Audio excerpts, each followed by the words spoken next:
Greetings. I'm a man. I'm a male. I'm a he. I don't get into that mentally ill stuff. Okay. Today I want to talk about boot camps, but not this kind of boot camp, because computers are for soy boy cucks. I'm talking about real man boot camps that push you to be more of a man by screaming at you and covering you in mud. I recently stumbled upon a program called the Modern Day Night Project, which sounds like the name of your stepdad's Motley Crue cover band and is just as embarrassing.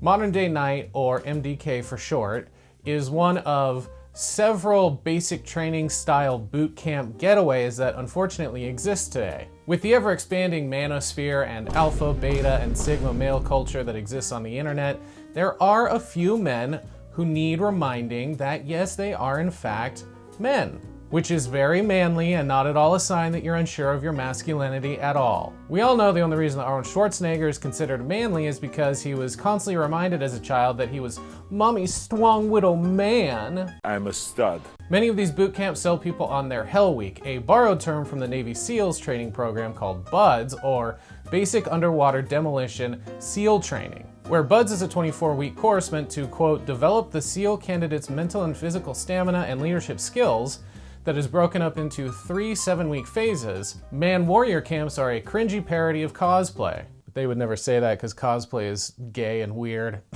Honestly, the best way to describe this is farcical. A comic, dramatic work using buffoonery and horseplay, and typically including crude characterizations and ludicrously improbable situations. During the actual BUDS Hell Week, candidates are subjected to what most people might call torture. Turns out the military likes to torture people both foreign and domestic. It's a grueling 5.5 days where each candidate sleeps for only about 4 hours a night, but they run over 200 miles a day and do physical training for more than 20 hours each day. In between, they are subjected to what I can only describe as group survival trauma bonding. They are dunked in freezing cold, muddy water, arm in arm, buried, and almost drowned with their hands zip-tied behind their backs. They also lift really heavy things, and they're just always covered in mud. I understand to a certain degree why the military needs to train special operations candidates like this.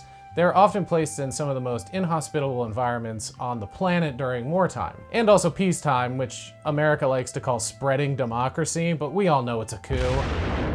They have to be mentally prepared for the absolute worst conditions known to man. What I don't understand is what the average Joe would get out of training like this, other than an inflated ego and an overconfidence in their physical and mental fortitude. Or, you know, just like PTSD. These boot camps have no practical value when you work a 9-to-5 trading crypto or evicting tenants from one of your 400 properties. The fact that these types of getaways exist at all speaks to the larger problem of the way a certain demographic of men feel they have to perform in order to be viewed as a man or feel like a man. There seems to be a complete misunderstanding of the word in no small part due to how society has collectively determined what is acceptable outward behavior for men. The worst part is these types of men have ruined men for men. The patriarchy doesn't just hurt women. Now, I don't want to get into what it means to be a man or gender norms because I just don't have that kind of time. But subjecting yourself to cruel pain and suffering by grifter motivational speakers ain't it, fellas. This is a sunrise. How many more we got? Two more. Two more f***ing sunrises. I can do anything for 2 more f***ing sunrises. Anything. In my opinion, archetypes like the dude from The Big Lebowski are great examples of a man, and he didn't abide by gender roles. He wore children's sandals. He wore jellies, for God's sake. Or Teddy Roosevelt, who wore dresses as a child. He also established 150 national forests, 51 federal bird reserves, 4 national game preserves, 5 national parks, and 18 national monuments on over 230 million acres of public land. And also on a single safari, he killed 296 animals.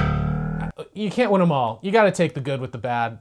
A lot of these men seem to equate being a man to being physically strong, resilient, and practical. And they believe those are traits that women find attractive, which is why they joined these programs in the first place, I assume.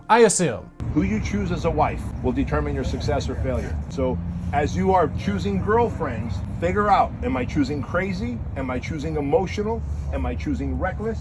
Or am I choosing someone who could be equally yoked as me? But if you look at the types of men women are lusting over and calling daddy on the internet, they're typically guys that are goofy, sincere, vulnerable, and just kinda normal. Like Pedro Pascal, for example. Do not come. He's not a rigid drill instructor who's stoic and unfun. Even somebody like Chris Hemsworth, who's basically a walking, talking bicep at this point, seems like a good father who has proven to be funny, self-aware, and willing to do stuff outside his comfort zone. Many of these man warrior camps claim to help attendees reconnect with their inner warrior, and that men find themselves through rites of passage, hard physical labor, and male bonding. Okay? As if men can't bond through laughter or being vulnerable or just like talking, sharing life experiences and stories. Men only bond through fighting in the street! These boot camps seem to think that all men are cavemen and only understand a man is a man if he can do 1,000 burpees or run a 6-minute mile. As a man myself, no one's gonna believe that. As a man myself, this idea is what's most infuriating about these boot camps. It diminishes what it means to be a man and, more importantly, a human being who relies on empathy, creativity, and curiosity, and all the other emotions to navigate the world around us. It reminds me of when people spout nonsense like, "Did you know that you only use 10% of your brain? Huh? Did you?" It's so obviously ridiculous and easily debunked, and it reduces the human experience down to a fun factoid. It goes without saying that these boot camps obviously reinforce traditional gender roles and stereotypes that only exacerbate toxic masculinity. I'm not fucking around. Shut up. Stop rolling your fucking eyes. Stop asking for fucking electrolytes. Those certain male behaviors associated with harm to society and men themselves. Things like social dominance, misogyny, homophobia, sexual assault, and domestic violence, and the normalization of these behaviors with phrases like, "boys will be boys," or "it's just locker room talk," as a justification for what is a heinous but acceptable foregone conclusion. There's also an eerie similarity in the language used to describe these man warrior camps with motivational speaking and life coaching. The Venn diagram might as well be a circle. The 80s and 90s birthed the commercialized conmen of the New Age movement with motivational speaking events and tours hosted by people like Tony Robbins, who tells his attendees to unleash the power within, and Deepak Chopra, who would babble about energy fields and congealing quantum soup. All these shamans and sexperts of the time made a killing telling millions of people how to live their lives, as if they could possibly understand all the nuances of even a single individual. These grifters claimed that they could fix a lot of your emotional and personal problems, from fixing your debt to getting you rich quick to helping you believe in yourself, which is a lot like telling a depressed person, just don't be depressed anymore. And don't take my word for it. Michelle Goodman gave her account of what it's like being a motivational speaker surrounded by motivational speakers in the 2010s. In a Vox piece, she explains that many of these gurus are not all-knowing oracles who have their shit together. Deepak Chopra was worried if his khakis made him look fat before going on stage. Goodman herself wasn't even all that great at public speaking and eventually started to get panic attacks from the experience. In a lot of ways, these motivational speakers and man warrior military cosplayers are just projecting their insecurities and acting out a power fantasy in order for people to love them and listen to them. They pretend to be part of the military-industrial complex as a distraction or defense mechanism, rather than grow and change and actually work on themselves. Up in here, in here. In terms of the people that are hosting these man warrior camps, it really feels like they're living vicariously through those they've forced to do the hard work instead of actually do it themselves. On top of that, these things are just gross. They seem to love showing just how muddy and sweaty the participants get from lifting all those heavy things and having them crawl through actual filth, as if that will somehow make you appear more like a man, but in between they're also spouting Instagram platitudes that are so vague they could be confused with riddles. And then I'll put a clip. Show the clip. Harlan, remember to show the clip. No, bro. Dad bod should not exist. You compromised, and therefore you allowed yourself to eat shit you emotionally ate. So put out fucking harder, flip this fucking switch, or get the fuck out of here. But you also need to have thick skin, you need to have emotional resilience, you need to have strong adversarial muscles. Boom, and just like that, all my problems are gone. I'm a man. I'm a man now. I'm a man. I'm a male. I'm a he. And I'm covered in filthy pig slop. The way these programs are marketed are also full of false promises and manipulative tactics. The motivational speaker tactics keep customers engaged and paying, and often implement scarcity and urgency to desperate customers who might be on the fence, which comes in the form of fear or guilt to motivate action. Speaking of paying, this 75-hour program is going to cost you a whopping $18,000. So unless you're already rich, good luck joining. They also tend to make exaggerated or false claims to potential customers, like offering a guaranteed way to become a successful and fulfilled person or promising quick and easy financial gains. There's a giant breath in the middle of that. I might be able to cut it out. These guarantees rely on anecdotal evidence and pseudoscience to support their claims rather than providing any verifiable evidence or established scientific research, not to mention the effectiveness or safety of their service. It is my job to bring the thunder every second of every second and either get you to quit or to unleash the beast that is inside of you. And I believe man's greatest work is to be a protector and a provider to his family, as well as a role model to his kids. Every decision you make and every action you take should be to be a man that your son wants to become and the type of man that your daughter one day wants to marry. Which reminds me, they might be at fault for the death of one of their customers. Allegedly. So who is running this insurance liability disaster getaway? Armenian-American-born Bedros Kilian. He's an entrepreneur, author, business coach, and fitness expert. I don't know about you, but I don't trust anybody with that many job titles. He began his career in the fitness industry as a personal trainer, where he eventually opened his own gym and then later transitioned into helping other gym owners grow their own businesses. But not before his first two attempts completely failed, where he maxed out his credit cards trying to sell supplements online, and then later with a software company where he admits he was an inconsistent leader and didn't discuss problems with his business partners. He did eventually gain success around 2009 when he founded Fit Body Boot Camp in the wake of the US housing crisis. I don't know how those correlate, but I think it's interesting. You're about to discover why Fit Body Bootcamp is the fastest and easiest way to get back into shape and melt fat off your entire body. Hi, I'm Coach Bedros with Fit Body Bootcamp. He also released a book titled Man Up, How to Cut the Bullshit and Kick Ass in Business and in Life. Oh yeah! You really can't knock the guy for consistent, if not a little wordy branding. He has supplementary coaching programs, online courses, and mastermind groups designed to teach marketing, sales, personal development, and I assume how to hold the moon ransom for $1 billion. We are going to steal I could not for the life of me find any public information to suggest that Bedros has any military service experience, a medical degree, or any formal education for that matter. And considering that he's called college a scam on more than one occasion, I'm going to assume that it's none. Dude, college and university today is the biggest scam and waste of time ever. So why would I listen to someone who by either luck or grifting became successful, especially when it could get me killed? Not only that, several former clients have accused him of using high-pressure sales tactics to upsell his programs and courses, and that they overpromise results or are straight up lies. Oh, and that he maybe killed a guy one time? Allegedly? How many of these Liver King type dudes are we gonna have to listen to try and sell us all meat diets, primal workout regimens, and who speak in grind set Instagram quotes before we realize they're all phonies? Some of the more terrifying examples are digging a hole and being buried alive, which is not only a good workout, but it's also efficient for Bedros and pals. When you die at one of these things, the grave is already dug.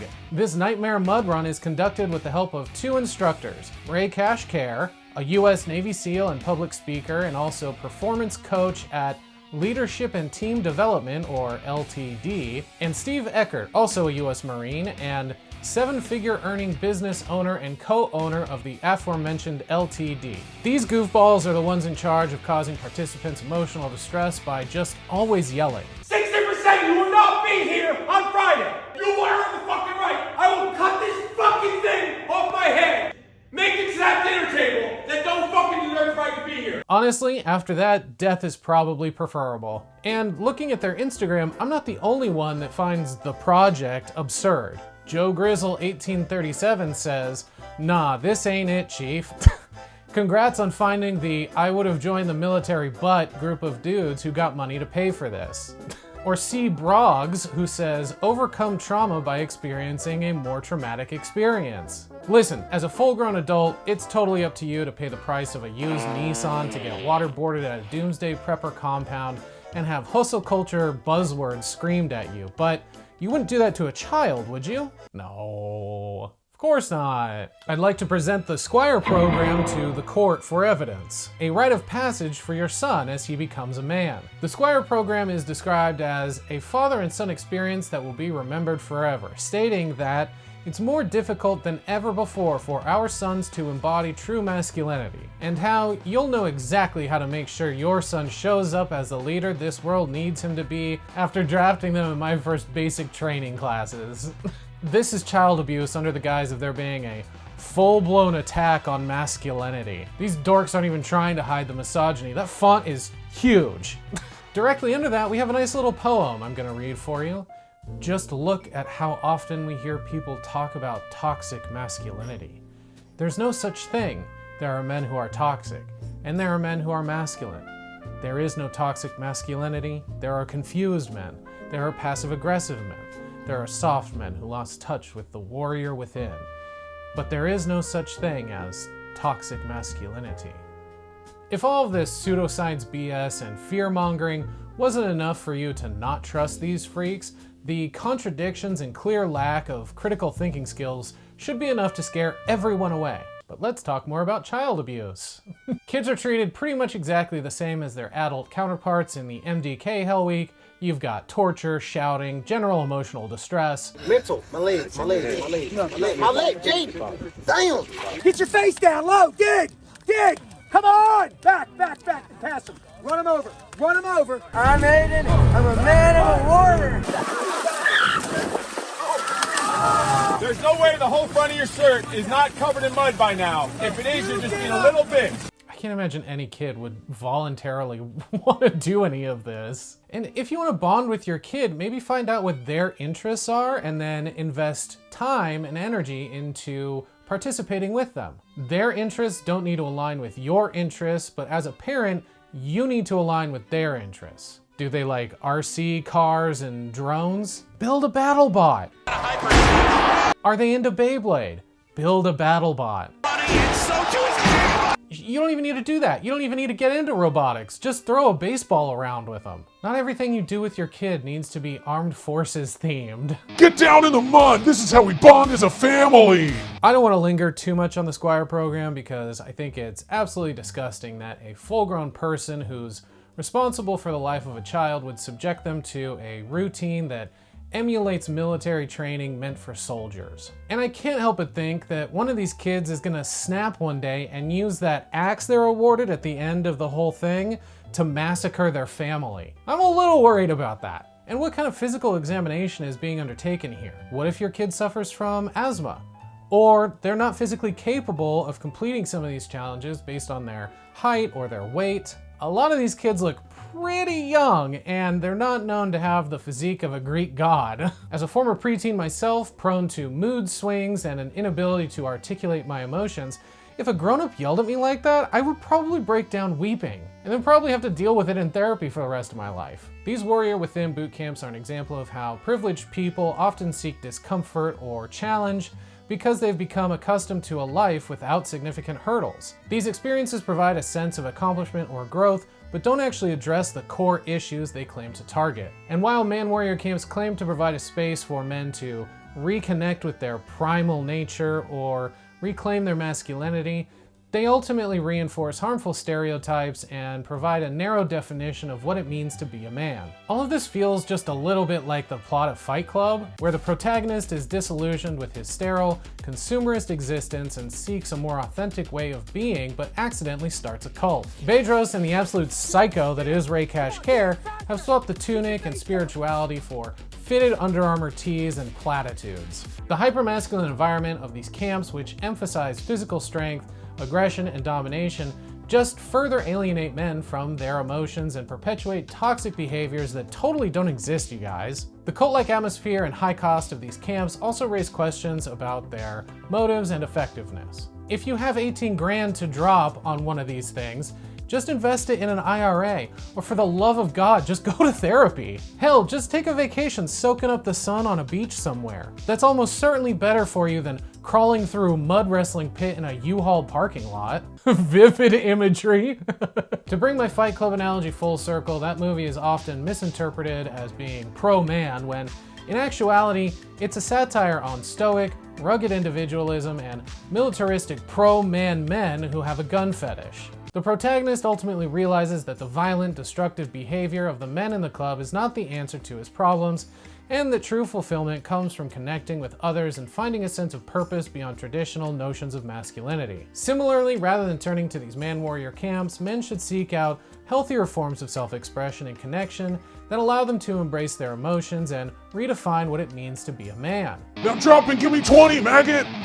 That's all for this episode. Thanks for watching. If you made it this far, be sure to like, share, and subscribe.